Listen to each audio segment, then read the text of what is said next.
Hello everyone, welcome to medical polymath. आज के इस वीडियो में हम पढ़ने वाले हैं जॉन्डिस, जिसे हम पीलिया के नाम से भी जानते हैं। तो जॉन्डिस क्या है? यह एक प्रकार का येलो डिस्कलरेशन है। येलो कलर का पिगमेंट डिपॉजिट हो जाता है स्किन में, स्क्लेरा में और म्यूकस मेम्ब्रेन में। इन सभी जगह पर पीलापन नज़र आता है। इस क्लिनिकल कंडीशन को हम कहते हैं जॉन्डिस। और ये येलो डिस्कलरेशन क्यों हो रहा है? क्योंकि बॉडी में येलो कलर का पिगमेंट, जिसे हम कह रहे हैं बिलीरुबिन, उसका लेवल इंक्रीज हो गया है।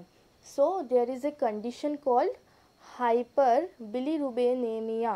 ओके, बिलीरुबिन, ठीक है। तो बिलीरुबिन का एक्सेस है, मिया एक ब्लड कंडीशन है, तो बिलीरुबिन का एक्सेस कहाँ पर है? ब्लड में है। सो हाइपर बिलीरुबिनेमिया की कंडीशन हमें देखने को मिलती है जॉन्डिस में। जॉन्डिस क्लिनिकली डिटेक्टेबल कब होता है? यह जब होता है जब बिलीरुबिन का लेवल मोर देन 3 मिलीग्राम पर DL हो जाए, ठीक है। जब 3 मिलीग्राम पर DL से ज़्यादा बिलीरुबिन का लेवल हो जाए ब्लड में, तो उस कंडीशन को जॉन्डिस कहते हैं।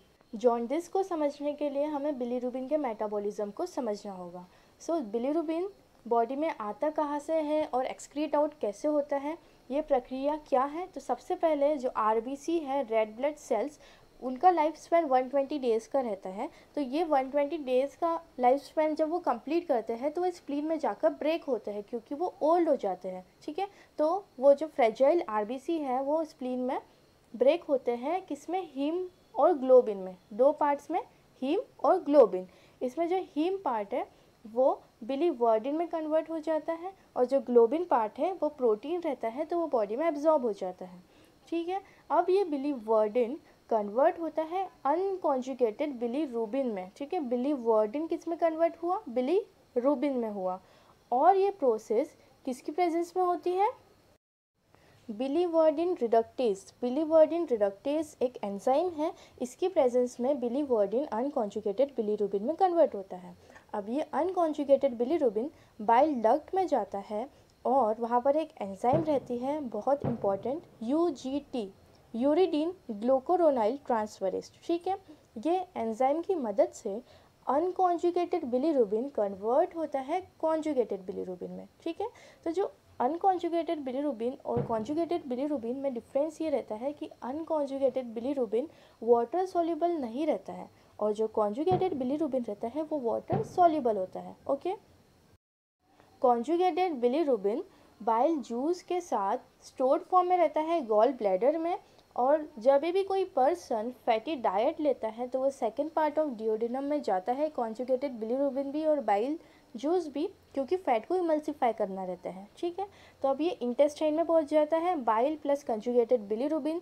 अब कंजुगेटेड बिलीरुबिन पे एक्ट करते हैं इंटेस्टाइन के बैक्टीरियाज, क्योंकि इंटेस्टाइन में बहुत सारे बैक्टीरियाज रहते हैं, तो वो सारे जो गट के बैक्टीरियाज हैं वो एक्ट करते हैं कंजुगेटेड बिलीरुबिन में, और कंजुगेटेड बिलीरुबिन को कन्वर्ट कर देते हैं दो फॉर्म्स में।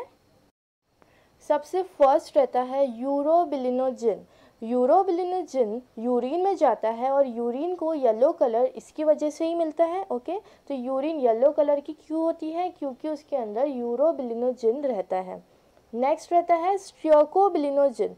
स्ट्रियोकोबिलिनोजिन स्टूल में जाता है, और स्टूल को जो ब्राउन और येलो कलर का कलर है वो स्ट्रियोकोबिलिनोजिन के कारण ही होता है। ओके, तो ये हमने पूरी मेटाबॉलिज्म देखी बिलीरुबिन की।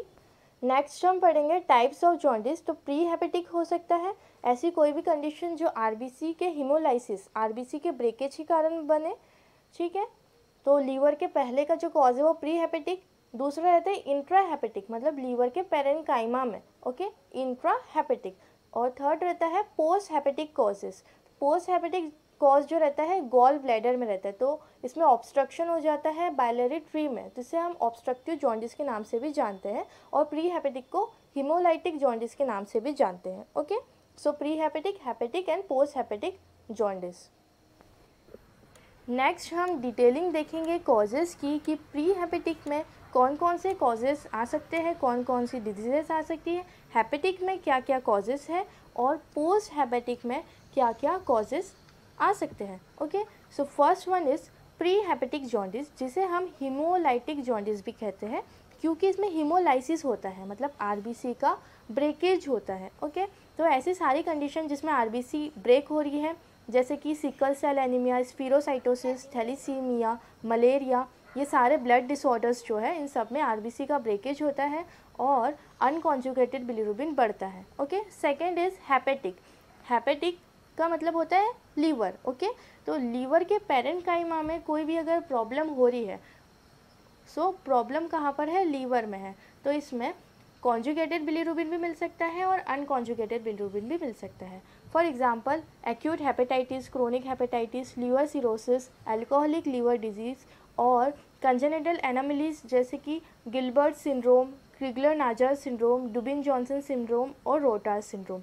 इसमें जो गिलबर्ट सिंड्रोम है और क्रिगलर-नाजार सिंड्रोम है, इसमें अनकॉन्जुगेटेड बिलीरुबिन बढ़ा हुआ रहता है, बाकी डुबिन-जॉनसन सिंड्रोम कॉन्जुगेटेड बिलीरुबिन बढ़ा हुआ रहता है। तो ये निमोनिक है। सीजी का डॉक्टर, छत्तीसगढ़ का डॉक्टर, तो सीजी में क्या बढ़ा हुआ है, अनकॉन्जुगेटेड बिलीरुबिन, और डीआर डुबिन-जॉनसन और रोटार्स में कॉन्जुगेटेड बिलीरुबिन।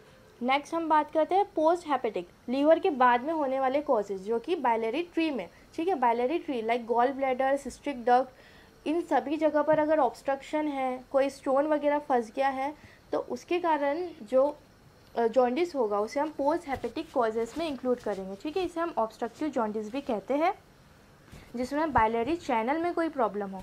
सबसे कॉमन एग्जांपल है इसका कोलिडोकोलिलिथियासिस। कोलिडो मतलब होता है बाइल डक्ट, कोली का मतलब होता है बाइल और लिथियासिस स्टोन।